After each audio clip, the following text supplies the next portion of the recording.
Welcome to Rewatch. We are on Volume 2 of Genndy Tartakovsky's excellent Clone Wars series. There's a bunch of mini episodes in here we're going to discuss all in one big giant video.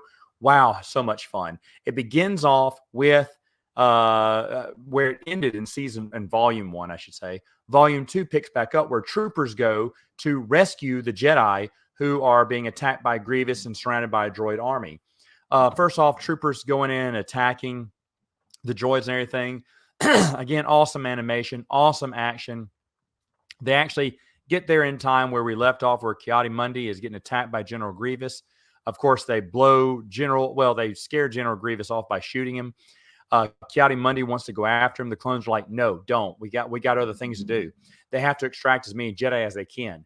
They save Ki-Adi-Mundi, Shakti, and Aya Secura, but everyone else is dead. In fact, later on, General Grievous returns to the dead bodies and grabs a lightsaber to take as one of his souvenirs. So it's really good. And again, General Grievous just looks awesome.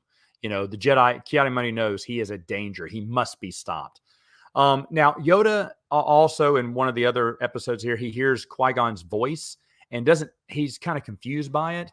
I'm okay with them just leaving it at that. I don't think Qui-Gon is in this for the rest of or his voice isn't. And I think that's fine that Yoda is trying to figure this out, and maybe at the end of episode 3 decides to reveal this to Obi-Wan is great, rather than him finding out and telling Anakin and then going on this long-winded, pointless quest like Filoni did. Tartakovsky just did it better. Speaking of things that he did better, the relationship with Padme and Anakin is discussed here. Anakin is just disgusted. They have to live inside, as a secret. This is something that was repeated in episode 2. They're just compounding on it because it's going to be one of the other issues that's going to irritate and bother Anakin going forward. He's going to be very disgruntled that they are, having to keep themselves secret. But Padme's like, what else can we do? There's no other choice we have right now in this life. She said, maybe after the war. I love that. I love they have that little connection there. Also, 3PO gets his gold plating in one of the mini episodes, and Anakin's like, "Ooh, let me see." And so they play this like sexy saxophone music, and 3PO disrobes, and he's kind of embarrassed by it. I thought that was really funny. I'd forgotten about that moment. Also, the Jedi are worried because there's not that many knights coming out, knights are getting destroyed, but not as many knights getting into, or Padawans becoming knights, because they have to go through the trials. And during the Clone Wars, it's just getting harder and harder to take that time out to elevate them to knight. So Obi-Wan makes the suggestions that maybe they should go ahead and promote them without the trials, use the war as the trials, because these are trying times. And he suggests Anakin. Instantly, the entire council is against it. And I love that, because the council doesn't trust Anakin, which we're going to see and feel. Anakin's even going to feel in episode 3. Again, Filoni's Clone Wars basically does not fit well between episodes 2 and 3, excuse me. And Tartakovsky's Clone Wars fit perfectly. Character, story, pacing, everything within the movies. So, I mean, you do a comparison, there's really no doubt who did it better. But anyway, they make him a Jedi. Yoda knights him, shaves off his braid, which is given to Padme. She keeps it in a little box with her necklace. I thought that was kind of sweet that she keeps all of Anakin's, little Annie's keepsakes in there, which is really good.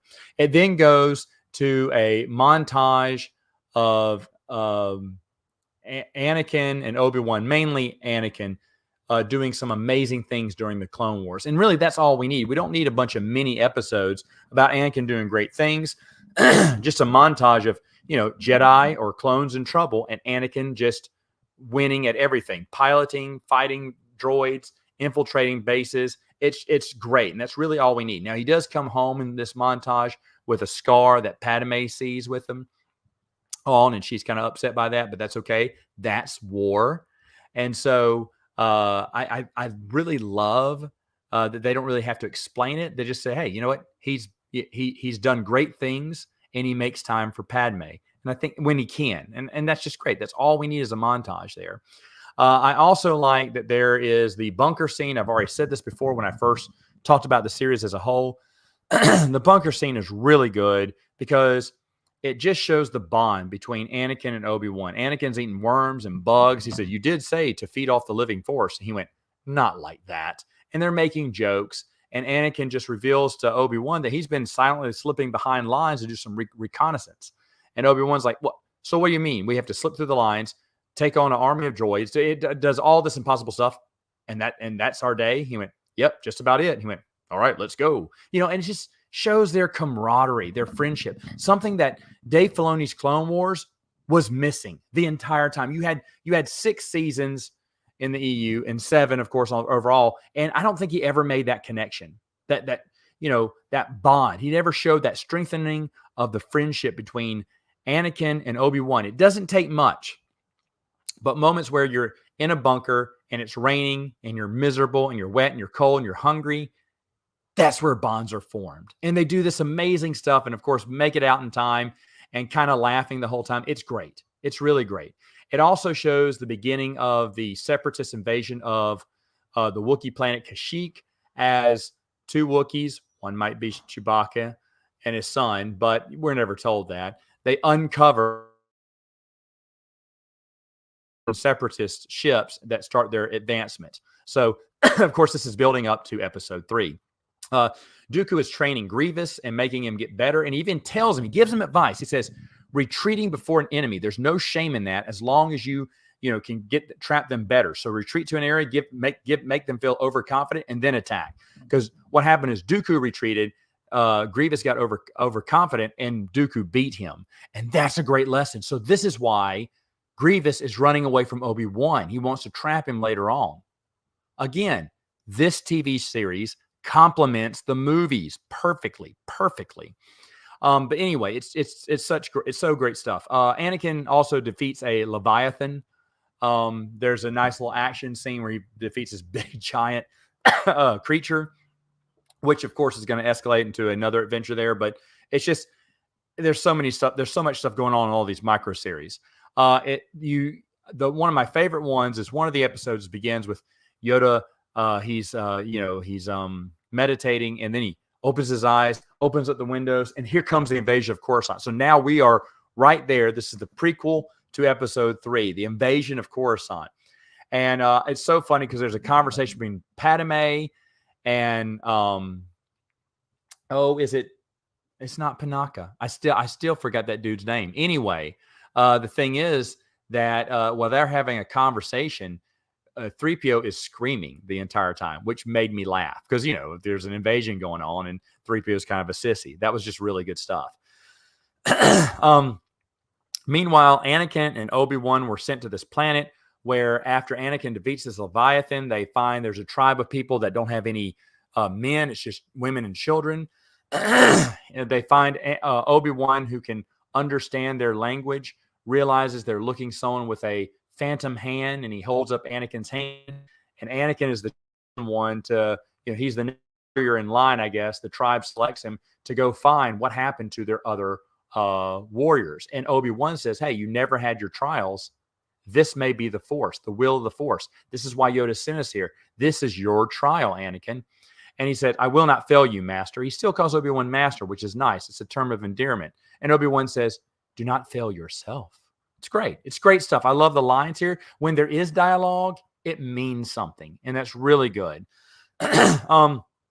Mace Windu then it dips back to Mace Windu during the Battle of Coruscant. He's doing some amazing stuff. He commandeers a flyer, and again, he does a few droid punches, but just to remind you about how awesome that first season was. But then he does some more awesome stuff by taking over a fighter and just really taking it to the Federation here. I'm trying to fight the hiccups. Yoda is super powerful. He lifts up a bunch of droidicars up in the air and and throws them at a bunch of fighters who are flying by to destroy both of them. And then he's like colliding these 2 big carriers one after the other to show Yoda's strong in the Force. It's really good. It's really good.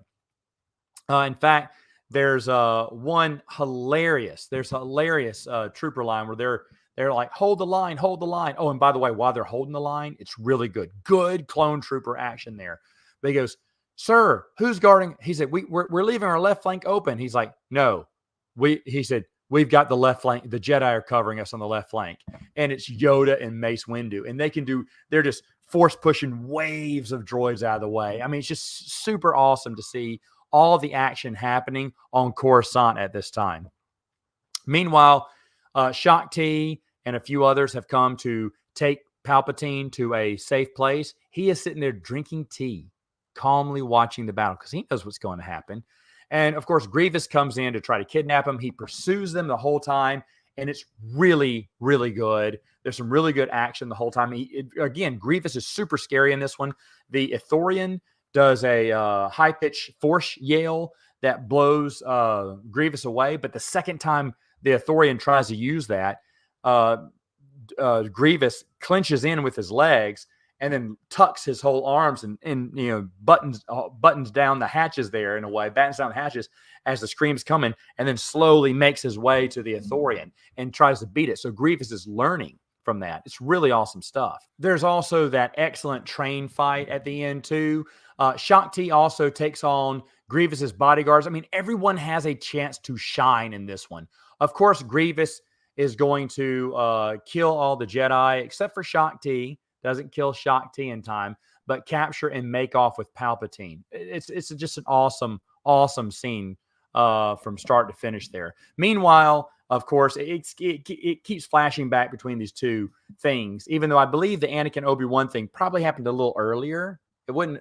I think they're trying to act like it happened at the same time, but I like to pretend that the Anakin Obi-Wan story was at least a day or so before the invasion of Coruscant. Unless the invasion of Coruscant lasted days, which I don't think it did.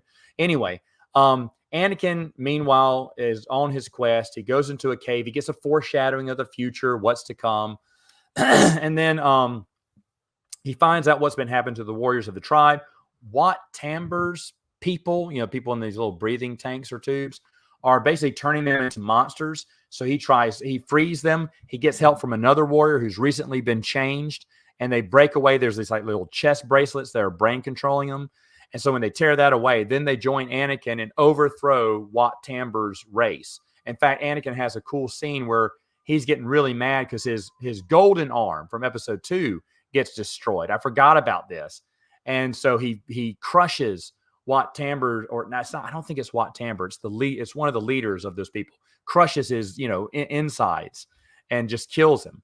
Of course, kind of dipping into the dark side a little bit there. Obi-Wan thinks he's passed the trials, but Anakin is kind of silent because he knows he kind of failed in a way. But with his hands torn up, of course, he's going to get a new hand here. But in honor of seeing his artificial hand torn off, all the mutated alien warriors have guns on their hands. They rip them out of their, sockets, and as to pay homage to Anakin, who is now their hero. And of course, there's a nice scene where the tribe comes back.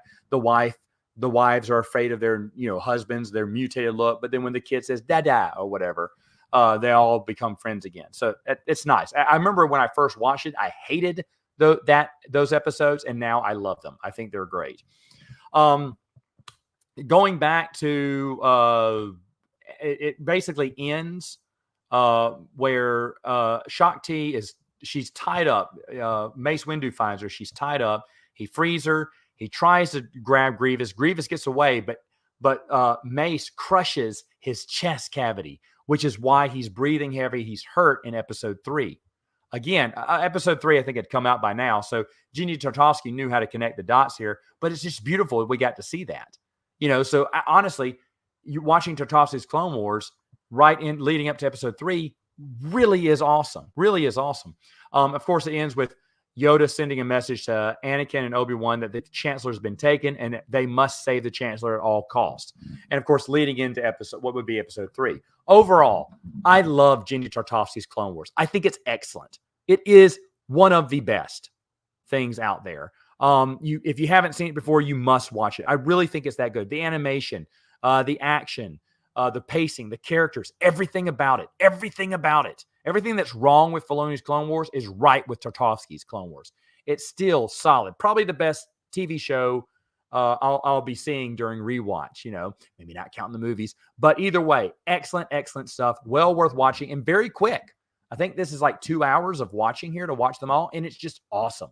Awesome stuff. But let me know in the comments, what'd you think about Volume 2 of Tartarovsky's Clone Wars? And overall, I think I know this, what'd you think of Tartarovsky's Clone Wars in general?